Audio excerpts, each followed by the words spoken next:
Assalamualaikum dan Shalom. Perkenalkan, nama saya Dejuan Ditandingan dari Prodi Pendidikan Antropologi dengan NIM 2306085020001. Di sini saya akan memaparkan teori Van Spijker. Van Spijker adalah seorang antropologi sosial terkemuka asal Inggris. Ia lahir pada tahun 1902 dan meninggal pada tahun 1973. Ia dikenal sebagai salah satu figur penting dalam perkembangan antropologi sosial, terutama karena karyanya yang mendalam tentang masyarakat Afrika. Beberapa karya etnografisnya yang paling berpengaruh berfokus pada masyarakat di Sudan, termasuk orang Asande dan Nur. Teori Van Spijker dalam antropologi banyak berkaitan dengan bagaimana masyarakat tradisional mengorganisir dan memahami dunia mereka, terutama dalam hal agama, politik, dan struktur sosial. Berikut adalah beberapa teori utama dari Van Spijker, yaitu teori sihir dan agama dalam buku Witcher. Van Spijker berargumen bahwa sihir dan kepercayaan magis di kalangan masyarakat Asande di Sudan Selatan bukanlah hal yang irasional. Ia menunjukkan bahwa sistem kepercayaan ini berfungsi sebagai mekanisme untuk menjelaskan peristiwa yang tidak dapat dijelaskan, terutama yang berkaitan dengan malapetaka dan ketidakberuntungan. Berdasarkan penelitian lapangan etnografis jangka panjang di Asande, ia berpendapat bahwa segala keyakinan dan kompleksitas praktik, harapan, dan ketekunan yang terkait dengannya akan menjadi sangat rasional apabila seseorang telah mengadopsi pola pikir masyarakat Asande tentang interpretasi di dunia yang terlihat dan tak terlihat, serta kapasitas beberapa individu untuk melakukan kerusakan terhadap orang lain, yaitu Erikson. Menurut Van Spijker, sihir adalah bagian dari logika budaya Asande, memberikan penjelasan kausal yang masuk akal dalam konteks sosial mereka.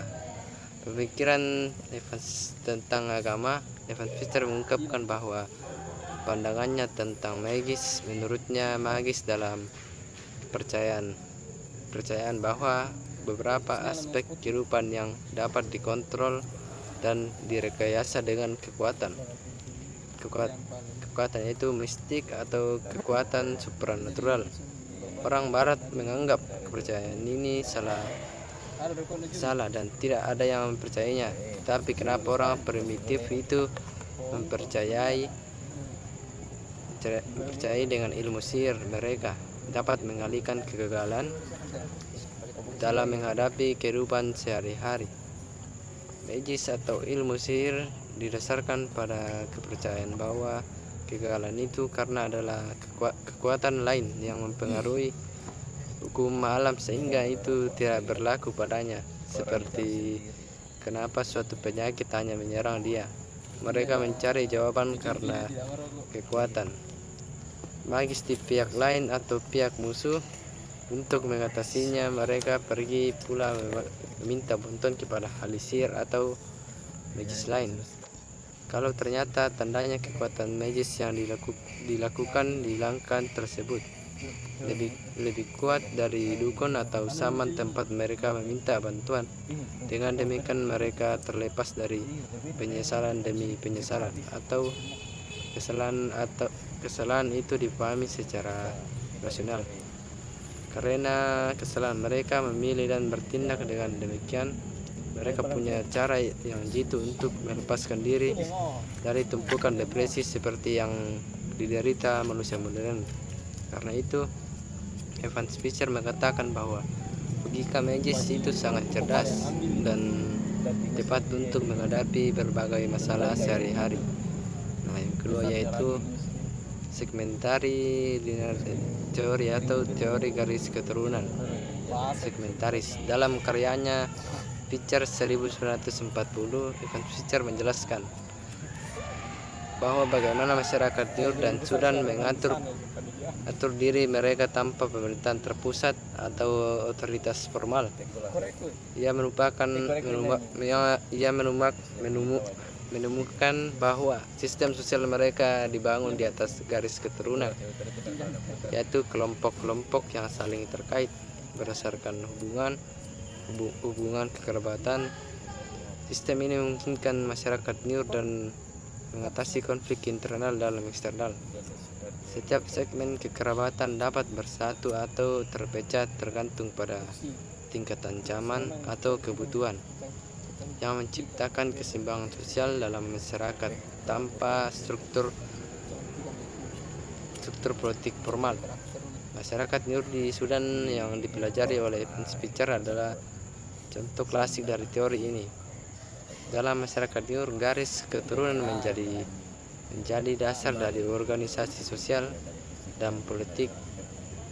Ketika ada konflik, masyarakat New York menunjukkan dinamika segmentaris, di mana kelompok yang lebih kecil, misalnya klan, mungkin berselisih satu sama lain, tetapi mereka akan bersatu ketika ada ancaman dari luar. Masyarakat lain yang juga sering dirujuk dalam konteks teori ini adalah masyarakat Beduin dan beberapa suku di Afrika serta Timur Tengah, di mana struktur kekerabatan dan aliansi segmentaris masih berperan penting dalam interaksi sosial dan politik. Ketika itu, teori relativisme budaya. Evans Spitzer mendukung pendekatan relativisme budaya, di mana kepercayaan dan praktik suatu masyarakat tidak harus dinilai berdasarkan standar masyarakat lain. Ia menekankan bahwa peneliti harus memahami keyakinan, struktur sosial, dan adat istiadat suatu kelompok dalam konteks budaya mereka.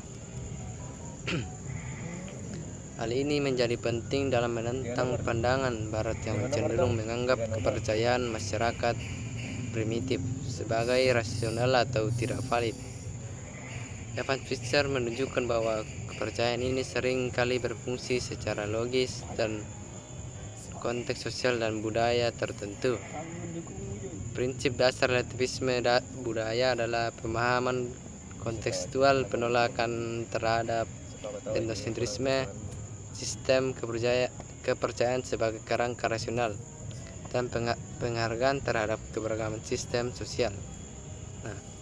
Teori relativisme ini menekankan pentingnya memahami setiap budaya secara kontekstual dan menghargai sistem nilai serta keyakinan yang berbeda dari budaya lain. Penelitiannya tentang Asande dan New York mengilustrasikan bagaimana sistem kepercayaan dan praktik yang mungkin tampak aneh atau irasional bagi orang luar sebenarnya memiliki logika yang koheren dan relevan bagi masyarakat tersebut. Pendekatan relativisme budaya membuka jalan bagi pemahaman dan yang lebih mendalam dan adil tentang keberagaman manusia. Dalam Nur Cahyono 2021, contoh dari relativisme budaya adalah perbedaan nilai mengenai serdawa setelah makan pada budaya masyarakat Korea dengan masyarakat Indonesia. Pada masyarakat Korea, serdawa setelah menghabiskan suatu hidangan merupakan hal yang lazim dilakukan, yang menandakan bahwa orang yang bersangkutan menikmati hidangannya. Sedangkan pada masyarakat Indonesia, serdawa di depan orang setelah makan merupakan hal yang dianggap kurang sopan. Hal ini menunjukkan relativisme kebudayaan, bahwa suatu nilai yang dianggap benar yang berlaku pada masyarakat kebudayaan tertentu belum tentu berlaku sama atau dianggap benar pula pada masyarakat yang dengan kebudayaan lain. Apabila mengacu pada prinsip relativisme kebudayaan dalam menggambarkan nilai masyarakat yang mengenai kebiasaan sendawa setelah makan. Tidak ada kebudayaan yang salah atau benar, maupun yang lebih baik atau lebih buruk, karena masing-masing masyarakat memiliki standar nilai budaya yang berbeda terkait perilaku tersebut, sesuai dengan konteks kebudayaan masing-masing. 4. Pendekatan interpretatif. Dalam studinya tentang agama dan sihir, Evan Fischer lebih menekankan pada pemahaman dari dalam atau emik daripada pendekatan luar atau etik. Ia berusaha memahami keyakinan agama masyarakat dari perspektif mereka sendiri. Alih-alih memaksakan penilaian eksternal. Dalam Putra 2020, Evan Fischer merepresentasikan sebuah hal yang penelitian yang padu, dan dia selalu menjadi seorang pemikir interpretatif. Bagaimanapun karya etnografik Evan Fischer tidak semuanya berbeda dengan karya-karya sezamannya. Cara dia dalam membedakan membuat dia memiliki metode yang berbeda dalam pendekatan atau memahami kemasyarakatan, tetapi agak berindikasi pada inovasi. Khususnya dia konsen pada perihal sistem kepercayaan. Cukup sekian dari hasil pemaparan saya. Assalamualaikum dan